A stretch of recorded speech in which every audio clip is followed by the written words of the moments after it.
很高兴您加入热门新闻频道。现在订阅并分享频道会更有趣。吴磊一盆蒸菜炒蛋，意外揭开河南饭馆的秘密。网友，这才是中原风骨。吴磊一碗蒸菜炒蛋，愣是把全国网友给整饿了，而也把河南人的实在劲儿彻底曝光在互联网上。真是一个小盆菜，捅出一锅关于中国饮食文化的大腔调。说实话，我看那个视频的时候，第一反应不是这菜真大盆，而是这哥们儿终于体验到啥叫中原饭量了。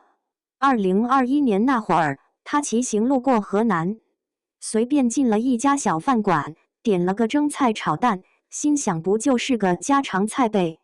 结果上来一盆，跟北方人家里蒸米饭用的铝盆差不多大。他当场蒙圈，这一份菜也太大份了，表情管理当场下班。而更逗的是，这段视频在硬盘里躺了5年，2026年6月又被网友翻出来，直接冲上热搜。我就纳闷了，现在网友是真闲还是眼神毒？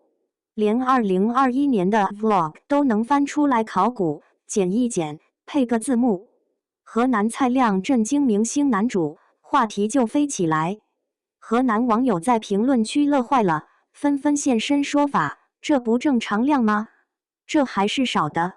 真要上大席，你看见那一桌子菜，光主食就能堆成小山。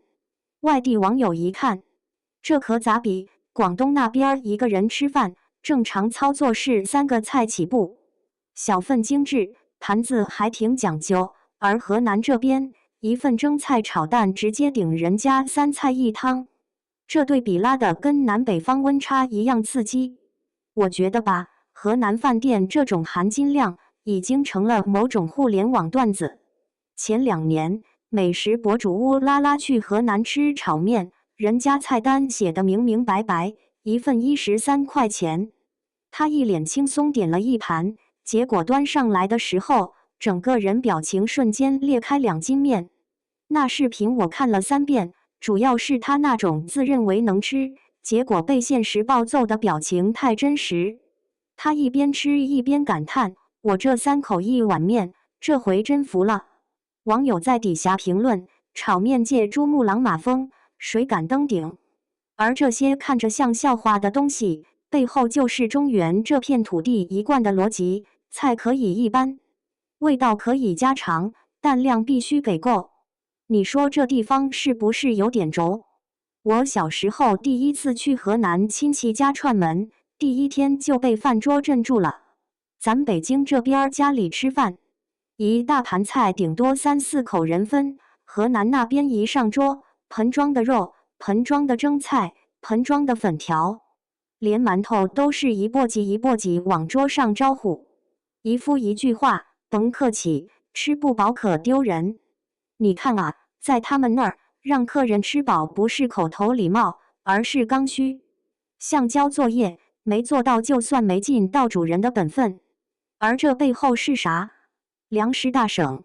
河南这地儿，从历史上就是中原农耕核心区，黄河流经，平原广袤，粮库常年是国家的压舱石。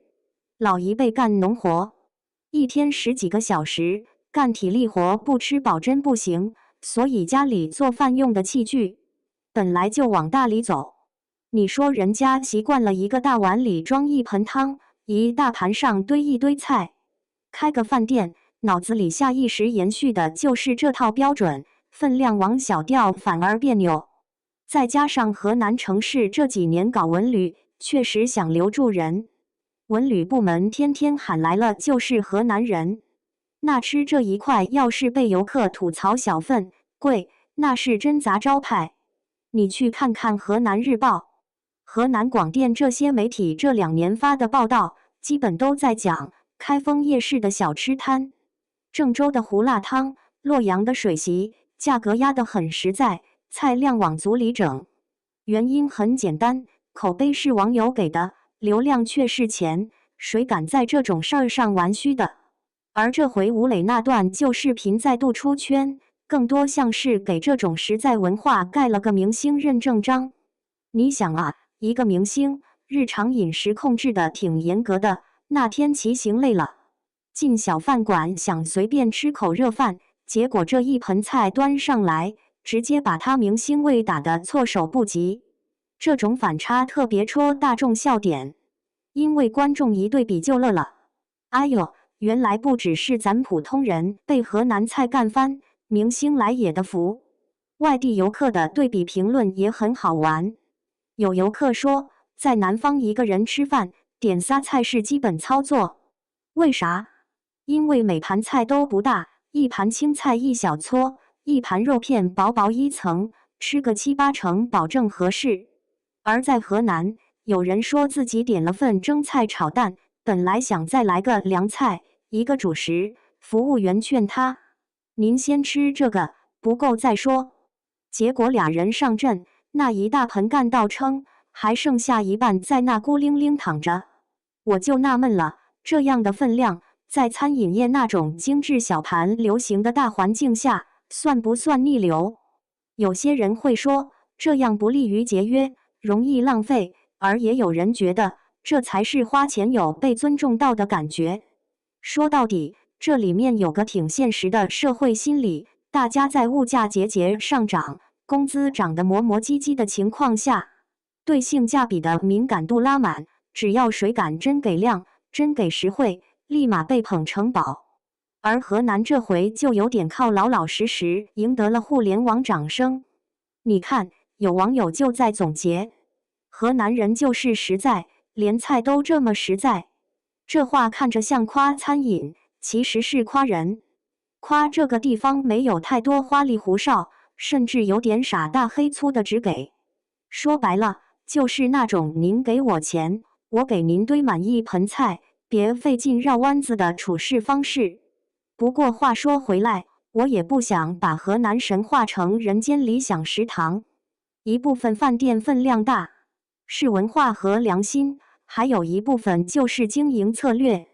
你稍微仔细一点看，有些地方的大份菜，但凡用点心就能发现，油盐偏多，肉少菜多，碳水称量，这些小心思不是没有，只是整体上，河南那边至少让你觉得没吃亏的底线还在。对比某些城市的网红小碗菜，动不动几十块钱一碟，菜叶子薄得跟纸似的。这种强烈对比，把河南衬托得更像一个被高物价时代遗忘的饭量遗迹。而我更在意的是，这股子大碗大盆的气质被网友玩着玩着，就上升成了一种中原风骨的象征。你看那2年河南暴雨之后救灾，疫情期间的互帮互助，很多网友提到一句话：河南人不讲究花哨，讲究一个仗义。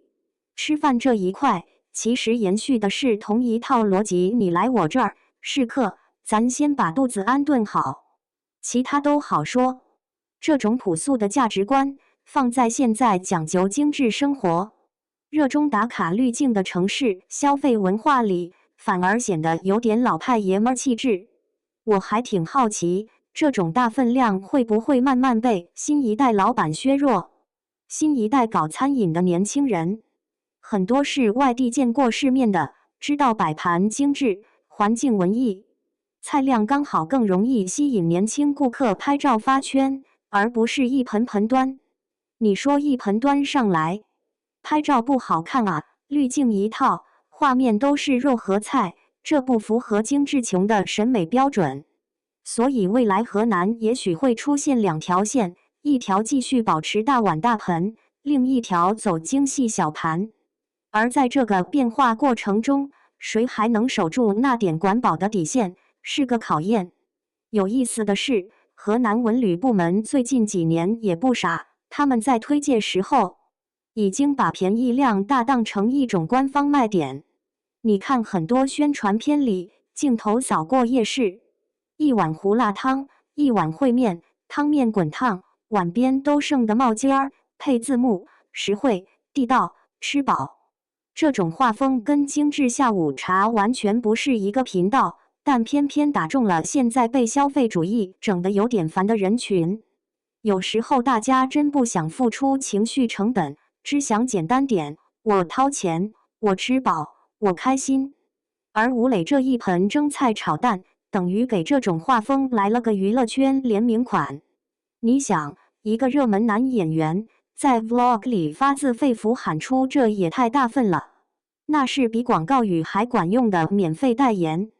河南省文化和旅游相关账号后来还转发了一些类似视频，暗戳戳借力，等于告诉大家，咱不光风景有故事，饭桌也有故事。我有个粉丝前2天给我发私信，说他和女朋友去河南玩，回来之后吵了一路。为啥？女朋友说河南菜太重口太大份，压力山大，男生觉得这才叫待客之道。2个人从菜量吵到消费观，从消费观吵到过日子观念，我看完消息笑得不行。其实这一对小情侣吵的是一个时代的矛盾，有人想要刚刚好的生活，有人还怀念多一点的安全感，而河南这个例子只是刚好把矛盾食物化成了一盆菜。我也不站队谁对谁错，我觉得吧，菜量大小本身不是问题，关键是有没有把人当人，有没有让人觉得舒坦。在河南，你至少能感受到那种简单粗暴的诚意，不跟你玩虚的，钱花在看得见的地方。而其他地方，哪怕菜量小点，只要价格合理，味道在线，服务真诚，照样有人买账，大家各取所需。世界本来就不需要统一模板。说到这儿，我反倒挺感谢那段压箱底的2021年 vlog 被翻出来，不光让吴磊又多了一个被河南菜干猛的名场面，也让很多没去过河南的人对中原这块地儿多了一层具体的想象，不是教科书里的九州腹地，也不是新闻里那些大词儿，而是一盆盆热腾腾、分量老扎实的家常菜，是路边小馆里一句再来点，不够咱再给您加。说到底，吃饭这件小事，看着离宏大叙事挺远，其实是我们日常生活中最诚实的部分。谁在这里动了歪心思，谁在这里还保持着点实在劲儿，网友都看在眼里，记在胃里。我就希望以后咱再聊起一个地方，不光是打卡哪，也能多问一句，那地儿菜实在吗？要是有机会，咱哪天一起去河南找个小馆子，点一份蒸菜炒蛋，感受一下那种菜一端上来，嘴还没张开，心里先被填满的微妙瞬间。说实话，这种感觉在现在很多城市已经不多见了呗。